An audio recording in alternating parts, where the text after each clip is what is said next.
Hello guys. 6 தலைமுறைகளா, அதாவது 300 வருஷம் நம்மளை ஆண்ட முகலாய வம்சத்தை பற்றின இதுவரைக்கும் நமக்கு தெரியாத நிறைய விஷயங்களை பற்றி இப்போ நம்ம வீடியோவில் பார்க்கலாம். வீடியோக்குள்ளே போகிறதுக்கு முன்னாடி சப்ஸ்கிரைப் பண்ணிடுங்க. I don't care at all. I am lost. First நம்ம பார்க்க போகிற முகலாய அரசர் பாபர். ராஜபுத்திர வம்சத்தை எதிர்த்த புரட்சியாளன் தாங்க டாலத் கான் லோடி. இவருடைய உதவிக்காக இந்தியா வந்தவர் தாங்க பாபர்.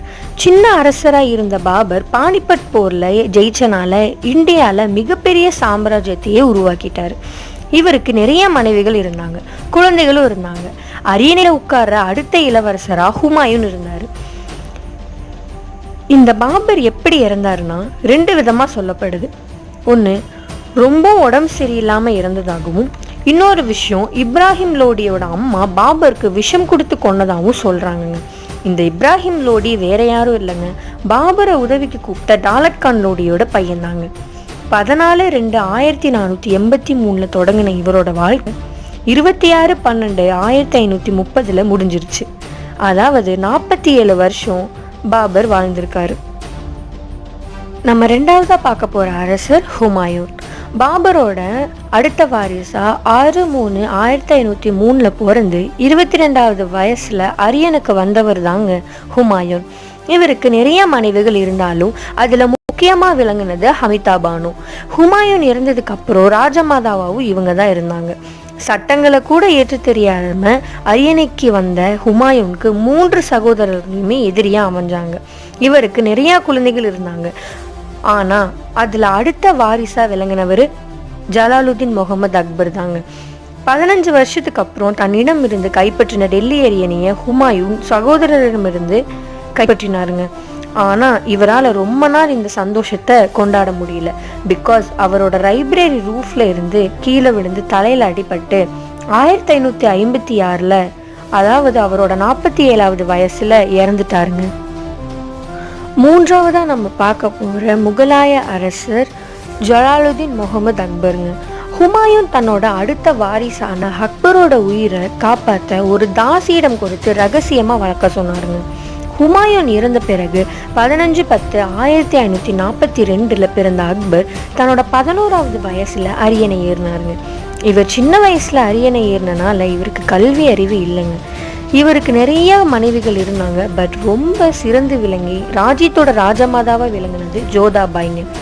இவங்க ஹிந்து வம்சத்தை சார்ந்தவங்க. இவருடைய காதல் கதை சரித்திரத்தையே மாற்றி அமைச்சது. முஸ்லிம்ஸ்களுக்கும் ஹிந்துக்களுக்கும் ஒரு பாலமாவே இவங்க இருந்தாங்க.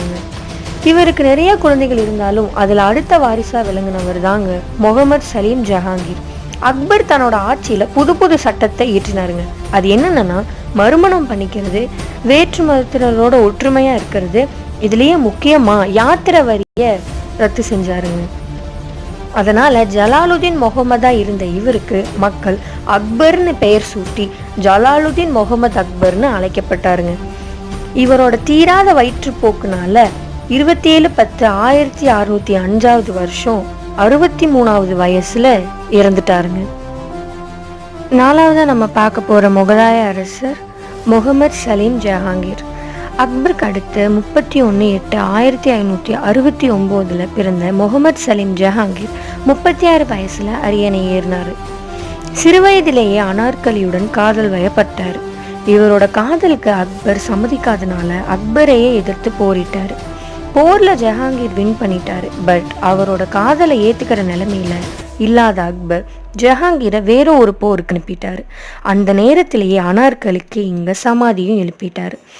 அந்த போர்லையும் ஜெயிச்சு வர ஜஹாங்கீருக்கு வந்தோனதாங்க தெரியுது அனார்கலி உயிரோட இல்லைன்னு.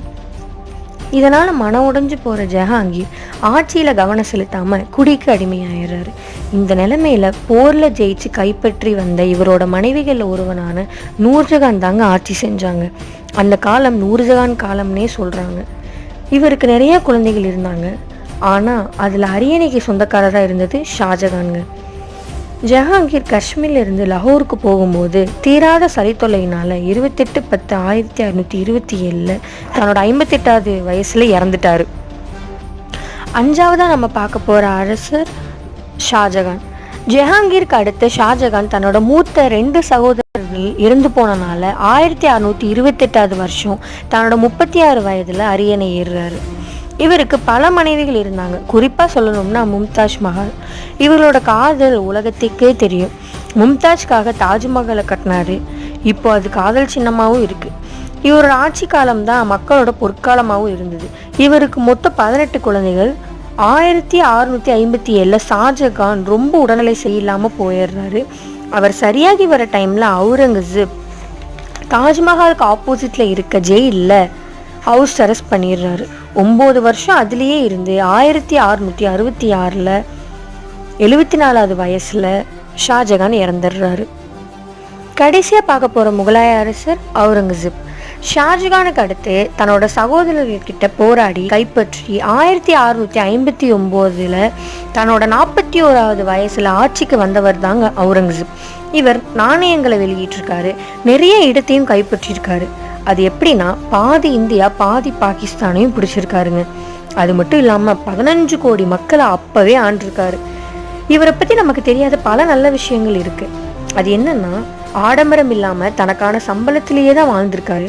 மொத்த யூரோப்பியன் கண்ட்ரியை விட இந்தியாவை பொருளாதார ரீதியாக முதல் இடத்துலையும் வச்சிருக்காரு. இவ்வளோ பண்ண இவரை நம்ம இப்போ வரைக்கும் ஏன் கெட்டதாக விமர்சனம் பண்ணிட்டு இருக்கோம்னு தெரியுமா? ஏன்னா ஹிந்து டெம்பிளை இடிக்க சொல்லியிருக்காரு. தன்னோட கூட பிறந்த 4 சகோதரர்களையுமே கொண்டிருக்காரு. மியூசிக், கேம்பிளிங், ஆல்கஹால், ட்ரக்ஸ், அப்புறம் லிவிங் ரிலேஷன்ஷிப், மொத்தமாக சொல்லப்போனால் எல்லா கெட்ட பழக்கத்துலேயுமே வச்சுருக்காருங்க. இவர் வாழ்ந்த வரைக்கும் நல்லா வாழ்ந்துட்டு குணப்படுத்த முடியாத ஹார்ட் டிசீஸ் ஆர் கேன்சர் 1707 தன்னோட 88வது வயசில் இறந்துட்டாருங்க. இதில் எந்த அரசரோட ஆட்சி உங்களுக்கு பிடிச்சதுன்னு கீழே கமெண்ட் பண்ணுங்க.